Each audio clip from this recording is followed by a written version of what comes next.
All right, let's go to Eli, Rockland County, New York. How are you? Thank God, Mark. It's an honor to speak to you.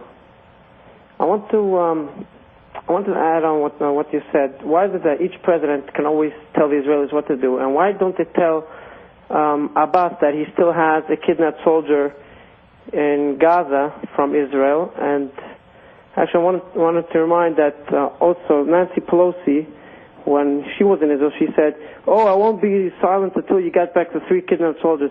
Well, where is she today? I don't hear her. Listen to me. Listen to me. She's a nitwit. She's dangerous.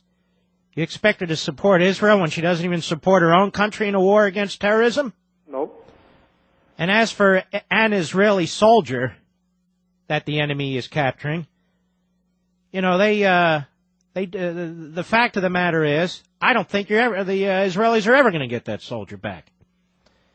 But the idea, what bothers me is you have these puppet entities, Hezbollah and Hamas, which are really controlled by states, by regimes in Syria and Iran and other places that feed them and support them.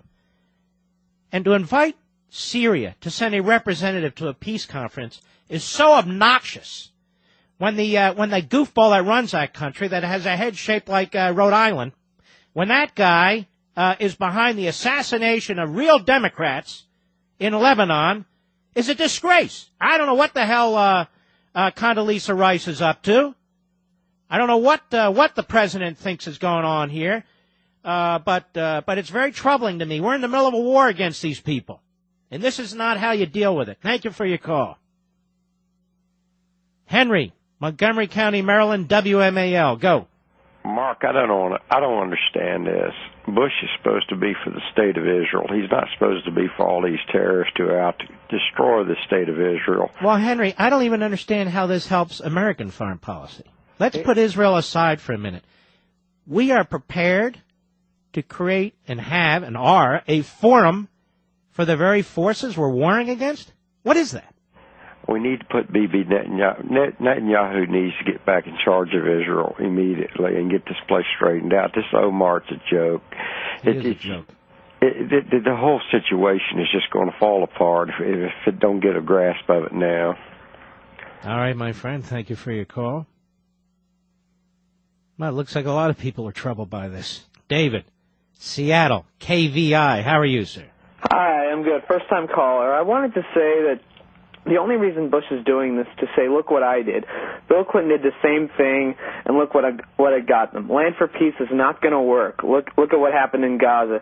What needs to happen is a national religious party needs to take over Israel, and the Beni Alon peace plan needs to be put into place. We need to kick the Arabs out. We need to give them proper compensation. The Arabs will never put down their guns. All right, listen to me. Listen to me. I don't know what you mean kick the Arabs out. Kick them out of Israel? Yes, you need to kick them out of Israel. Well, nobody's going to do that. Nobody's going to do that. Thank you for your call. They make up a certain significant percentage of the population. It's funny how Americans tell the Israelis, you ought to kick them out. Meanwhile, we have, 20 million illegal aliens who don't have the right to anything here? We can't even agree on what to do with them. We're going to kick them out? Do you hear any politician saying that? No. No, but the Israelis need to say, these are our borders. That's it. The rest of the world has to live with it. And as a matter of fact, about 1 million Jews have had to be moved out of Arab countries, and we want that territory back. Why don't they discuss that in Annapolis, Maryland?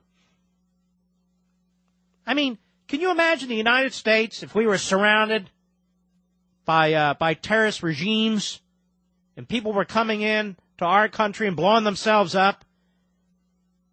Like if Mexico was a terrorist regime and Canada was a terrorist regime, would we be ceding land back to their front groups, to people who they've purposely forbidden from living in their own countries so they can create this situation? Do you think we would do that? And isn't the only position of integrity to be to put ourselves in their position? And if you put yourself in their position, this is nuts. Absolutely nuts.